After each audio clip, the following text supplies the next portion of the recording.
PM কিষাণৰ পাছত এইবাৰ অৰুণোদয়ৰ ভুৱা হিতাধিকাৰীৰ তথ্য পোহৰলৈ আহিছে। অৰুণোদয়ৰ নামত বহু লোকে অতি ভুৱাভাৱে লৈ আছিল অৰুণোদয়ৰ ধন। চৰকাৰী চাকৰিয়ালেও অৰুণোদয়ৰ ধন লাভ কৰি আছিল দীৰ্ঘদিন ধৰি। ইতিমধ্যে মুখ্যমন্ত্ৰীয়ে প্ৰতিখন জিলাত অভিযান চলাবৰ বাবে কঠোৰ নিৰ্দেশনা প্ৰদান কৰিছে। 682 জনকৈ চৰকাৰী কৰ্মচাৰীৰ ঘৰত চলিব তীব্ৰ অভিযান। কিদৰে মুখ্যমন্ত্ৰীৰ কঠোৰ নিৰ্দেশৰ পাছতে আৰক্ষী প্ৰশাসন সষ্টম হৈ পৰিছে। অৰুণোদয়ৰ ভুৱা হিতাধিকাৰীৰ বিৰুদ্ধে কি ব্যৱস্থা গ্ৰহণ কৰিব ৰাজ্য চৰকাৰে 682 জনক কিদৰে চিনাক্ত কৰি ওলাইছে জনোৱাৰ চেষ্টা কৰিম। এটা বিগ ব্ৰেকিং নিউজ। PM কিষাণৰ পাছত এইবাৰ পোহৰলৈ আহিছে ভুৱা অৰুণোদয় হিতাধিকাৰীৰ নাম। এটা ডাঙৰ খবৰ, চৰকাৰী কৰ্মচাৰী হৈও গোপনে সৰকাইছিল অৰুণোদয়ৰ ধন। এটা ডাঙৰ খবৰ এই মুহূৰ্তত। 682 গৰাকী মহিলা কৰ্মচাৰীৰ বিৰুদ্ধে তদন্তৰ ঘোষণা কৰিছে মুখ্যমন্ত্ৰীয়ে। চাকৰি হেৰুৱাব পাৰে এইসকল ভুৱা হিতাধিকাৰীয়ে। 682 গৰাকী মহিলাৰ নামত 682টা পৰিয়ালে টকা লৈ আছিল, টকা ঘূৰাই নিদিলে জেল পৰ্যন্ত যাব পাৰে এইসকল চৰকাৰী কৰ্মচাৰী। তালিকা প্ৰকাশ কৰি কৰ্মচাৰীলৈ চৌকছ প্ৰদান কৰিছে ৰাজ্য চৰকাৰে। দীঘলীয়া তালিকা ইতিমধ্যে সাজু কৰিছে হিমন্ত চৰকাৰে। ৰাজ্যৰ প্ৰতিখন জিলাতেই অভিযান তীব্ৰতৰ হ'ব, জেল পৰ্যন্ত হৈ যাব পাৰে। মুখ্যমন্ত্ৰী হিমন্ত বিশ্ব শৰ্মাৰ ঘোষণা, কাকো ৰেহাই দিয়া নহ'ব এইবাৰ। আজি 682 জন কৰ্মচাৰীৰ নামৰ তালিকা প্ৰকাশৰ পূৰ্ণ সম্ভাৱনা। আমি কিছু মুহূৰ্তৰ পাছতে তালিকা প্ৰকাশ কৰিম। গোপনে লৈছিল চৰকাৰী কৰ্মচাৰীয়ে অৰুণোদয়ৰ ধন, আৰু অৰুণোদয়ৰ ধন লোৱা চৰকাৰী কৰ্মচাৰী কোনো সাৰি নাযায়। অৰুণোদয় আঁচনিৰ সুবিধা 682 জন চৰকাৰী কৰ্মচাৰীয়ে লৈ থকাৰ তথ্য ইতিমধ্যে ৰাজ্য চৰকাৰে লাভ কৰিছে। প্ৰতিমাহে 1250 টকাকৈ লৈ আছিল চৰকাৰী কৰ্মচাৰীসকলে। চৰকাৰী দৰমহা পোৱাৰ পাছতো অৰুণোদয়ৰ টকা খাই আছিল। অৰুণোদয় ধন ঘূৰাই দিব লাগিব 682 জনকৈ কৰ্মচাৰীয়ে। মুখ্যমন্ত্ৰী কঠোৰ হৈছে। ইতিমধ্যে বিভাগীয় তদন্তৰ নিৰ্দেশ জাৰি কৰিছে হিমন্ত চৰকাৰে। প্ৰয়োজন হলে নাম ঠিকনা ৰাজহুৱা কৰা হ'ব বুলি মন্তব্য কৰিছে মুখ্যমন্ত্ৰীয়ে। অতি শীঘ্ৰেই হয়তো ৰাজহুৱা কৰিব নাম আৰু ঠিকনা। PM কিষাণৰ পাছত এইবাৰ পোহৰলৈ আহিছে অৰুণোদয়ৰ ভুৱা হিতাধিকাৰীৰ তথ্য। চৰকাৰী কৰ্মচাৰী হৈও অৰুণোদয়ৰ ধন লৈ আছিল একাংশই। 682 জনৰ বিৰুদ্ধে কঠোৰ ব্যৱস্থা গ্ৰহণ কৰা হ'ব। ইতিমধ্যে ৰাজ্য চৰকাৰ কঠোৰ হৈ পৰা পৰিলক্ষিত হৈছে। মুখ্যমন্ত্ৰী কঠোৰ হৈছে। মুখ্যমন্ত্ৰীয়ে কাৰা নিৰ্দেশ প্ৰদান কৰিছে। PM কিষাণৰ পাছত এইবাৰ ৰাজহুৱা হৈছে অৰুণোদয়ৰ 682 জনকৈ কৰ্মচাৰীৰ নাম। ৰাজ্যৰ জিলাই জিলাই চলিব তীব্ৰ অভিযান। ইতিমধ্যে মুখ্যমন্ত্ৰীগৰাকীয়ে ৰাজহুৱাকৈ প্ৰথমবাৰৰ বাবে বৃহৎ মন্তব্য কৰিছে। তালিকা প্ৰকাশ কৰি কৰ্মচাৰীলৈ চৌকছ প্ৰদান কৰিছে ৰাজ্য চৰকাৰে। সকলো বিভাগৰ তৰফৰ পৰাই বিভাগীয় তদন্ত ঘোষণা কৰা হ'ব, চৌকছ প্ৰদান কৰা হ'ব। দীঘলীয়া তালিকা ইতিমধ্যে সাজু কৰিছে হিমন্ত চৰকাৰে। মুখ্যমন্ত্ৰী হিমন্ত বিশ্ব শৰ্মাৰ ঘোষণা, কাকো ৰেহাই দিয়া নহ'ব।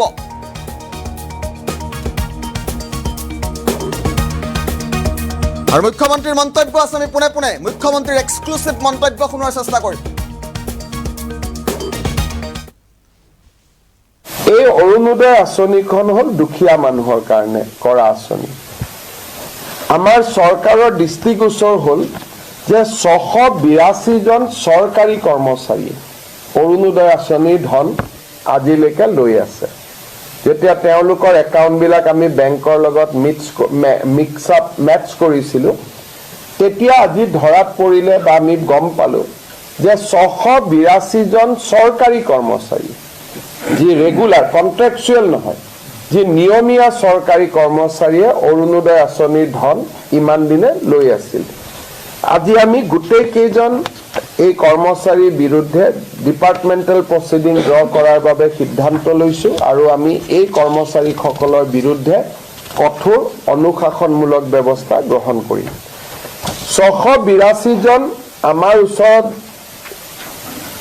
থ্ৰ' পৰ্টেল আমাৰ ধৰাত পৰিছে, কিন্তু হয়তো এই নম্বৰটো আৰু বহুত বেছি হ'ব পাৰে। অৰুণোদয় আঁচনি চৰকাৰী কৰ্মচাৰী থকা পৰিয়ালে পাব নোৱাৰে। সেইকাৰণে কোনোবা যদি কৰ্মচাৰী এতিয়াও এনেকৈ টকা পইচা লৈ আছে, মই তেওঁলোকক যাতে ডিপাৰ্টমেণ্টেল প্ৰচিডিঙৰ আওতাত আহিব নালাগে, ভলেণ্টিয়াৰী তেওঁলোকক নিজৰ নাম অৰুণোদয় আঁচনিৰ পৰা আঁতৰাই দিবৰ বাবে মই অনুৰোধ কৰিম। আৰু এই 682 জন কৰ্মচাৰীৰ বিৰুদ্ধে আমি কঠোৰ অনুশাসনমূলক ব্যৱস্থা আমি গ্ৰহণ কৰিম।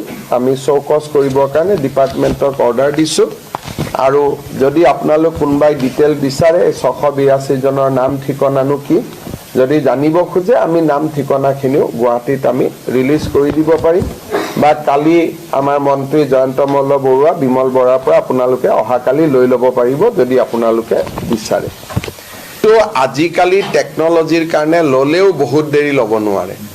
টেকন'লজি ইমান ডিটেক্ট হৈছে। ধৰক এজনৰ ঘৰত দুখীয়া নহয় কিন্তু ধনী এজনে ল'লে এতিয়া আমি ইলেক্ট্ৰিচিটি কনজিউম কিমান কৰে তাৰ পৰাও আমি ধৰিব পাৰোঁ যে মানুহজন ধনী নে দুখীয়া। আজিকালি নিয়ম বহুত হৈ গ'ল। যেনেকৈ আপোনাৰ ঘৰত 120 মেগাৱাট ইলেক্ট্ৰিচিটি কিলোৱাট আমি 120 ইউনিট খৰচ কৰোঁ। এজন অৰুণোদয় বেনিফিচিয়াৰী নাম পালোতে 200 ইউনিট খৰচ কৰে, তেওঁতো দুখীয়া হ'বই নোৱাৰে। গতিকে আজিকালি গভৰ্ণমেণ্টে প্ৰথম এমাহ দুমাহ কোনোবাই ল'লেও লাহে লাহে গভৰ্ণমেণ্টে টেকন'লজিৰ জৰিয়তে সকলোখিনি চিনাক্ত কৰিব পাৰে। এইবাৰ আমি 26 জনক অৰুণোদয়ৰ পৰা কাটি দিছোঁ। কিয় কাটিছোঁ? তেওঁ অৰুণোদয় লৈছে, GSTও পে'মেণ্ট কৰি আছে। গতিকে GST পে'মেণ্ট কৰা মানুহটো অৰুণোদয় ল'ব নোৱাৰে। দুদিন পিছত ইনকাম টেক্সৰ পৰা আমি ডাটাবেছটো আনিব পাৰোঁ। গতিকে ক্ৰছ চেকিং কৰাৰ আজিকালি বহুত সুবিধা আছে আৰু এই মেথডলজিবিলাক এতিয়া আমি এপ্লাই কৰি গৈ থাকিলে লিষ্টখন ক্লিন হৈ হৈ গৈ থাকিব। এইখিনিয়েতো ঘূৰাই দিব লাগিব। চৰকাৰী কৰ্মচাৰীসকলৰতো দৰমহাৰ পৰা আমি কাটি ল'ম। গতিকে এইখিনিয়েতো ঘূৰাই দিবই লাগিব। 682টোৱে যিমান অৰুণোদয় চাকৰি পোৱাৰ আগৰখিনি আমি নলওঁ, পিছৰখিনিতো ঘূৰাই দিব। মুখ্যমন্ত্ৰীৰ মন্তব্য আছিল। আমি মুখ্যমন্ত্ৰীৰ মন্তব্য শুনালো। মুখ্যমন্ত্ৰীয়ে স্পষ্টকৈ উল্লেখ কৰিছে PM কিষাণৰ পাছতে এইবাৰ অৰুণোদয়ৰ পাল। অৰুণোদয়ৰ ভুৱা হিতাধিকাৰী হৈ যিসকলে টকা লৈছিল শীঘ্ৰে হয়তো গ্ৰেপ্তাৰ হ'ব পাৰে। মুখ্যমন্ত্ৰীয়ে নামসহ ৰাজহুৱা কৰিম বুলি বৃহৎ মন্তব্য কৰিছে। ৰাজ্যৰ প্ৰতিখন জিলাতে অভিযান তীব্ৰতৰ হ'ব। চাকৰি হেৰুৱাব পাৰে এইসকল ভুৱা হিতাধিকাৰীয়ে। মুখ্যমন্ত্ৰীগৰাকী কঠোৰ হোৱা পৰিলক্ষিত হৈছে। আমি ইতিমধ্যে উল্লেখ কৰিছোঁ PM কিষাণৰ পাছত অৰুণোদয়ত ভুৱা হিতাধিকাৰী 682 জন চৰকাৰী কৰ্মচাৰীৰ চাকৰি পৰ্যন্ত যাব পাৰে। তালিকা প্ৰকাশ কৰি কৰ্মচাৰীলৈ চৌকছ ৰাজ্য চৰকাৰৰ ডাঙৰ খবৰ। দীঘলীয়া ইতিমধ্যে তালিকা সাজু কৰিছে হিমন্ত চৰকাৰে। চৰকাৰী চাকৰি থকাৰ পাছতো যিসকলে অৰুণোদয়ৰ টকা লৈ আছিল, অৰুণোদয়ৰ ধন লৈ আছিল, 1250 টকাকৈ মাহিলী লৈ আছিল, তেওঁলোকৰ বিৰুদ্ধে কঠোৰ ব্যৱস্থা গ্ৰহণ কৰিব ৰাজ্য চৰকাৰে। মুখ্যমন্ত্ৰীগৰাকীয়ে আজি স্পষ্টকৈ ৰাজহুৱাকৈ বৃহৎ মন্তব্য কৰিছে। গোপনে টকা লোৱা প্ৰতিজন চৰকাৰী কৰ্মচাৰীৰ বিপদ নিশ্চিত। 682 জন চৰকাৰী কৰ্মচাৰীক ইতিমধ্যে চিনাক্ত কৰিছে।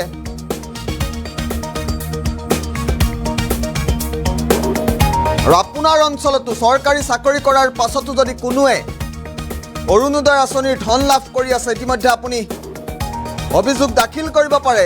আপোনাৰ অভিযোগৰ ভিত্তিতো ব্যৱস্থা হয়তো গ্ৰহণ কৰা হ'ব পাৰে।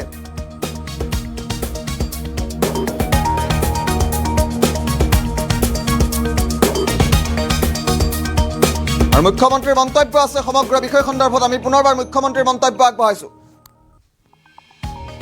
ৰিলিজ কৰি দিব পাৰিম।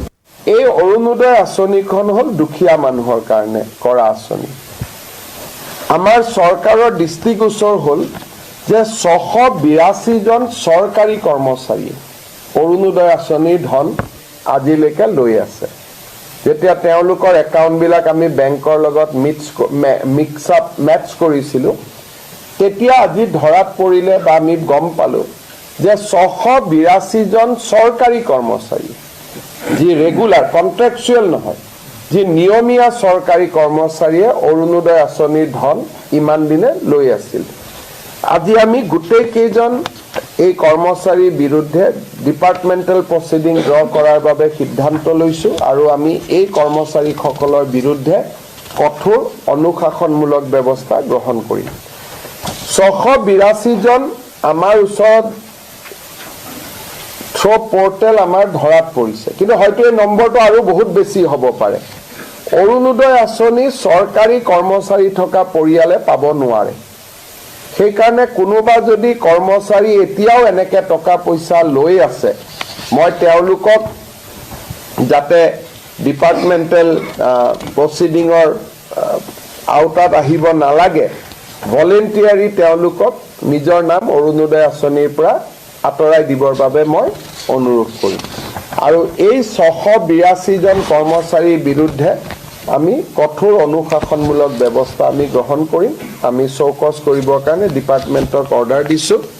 আৰু যদি আপোনালোক কোনোবাই ডিটেইল বিচাৰে এই 682 জনৰ নাম ঠিকনানো কি যদি জানিব খোজে, আমি নাম ঠিকনাখিনিও গুৱাহাটীত আমি ৰিলিজ কৰি দিব পাৰিম, বা কালি আমাৰ মন্ত্ৰী জয়ন্ত মল্ল বৰুৱা, বিমল বৰাৰ পৰা আপোনালোকে অহাকালি লৈ ল'ব পাৰিব যদি আপোনালোকে বিচাৰে। তো আজিকালি টেকন'লজিৰ কাৰণে ল'লেও বহুত দেৰি ল'ব নোৱাৰে। টেকন'লজি ইমান ডিটেক্ট হৈছে। ধৰক এজনৰ ঘৰত দুখীয়া নহয়, কিন্তু ধনী এজনে ল'লে।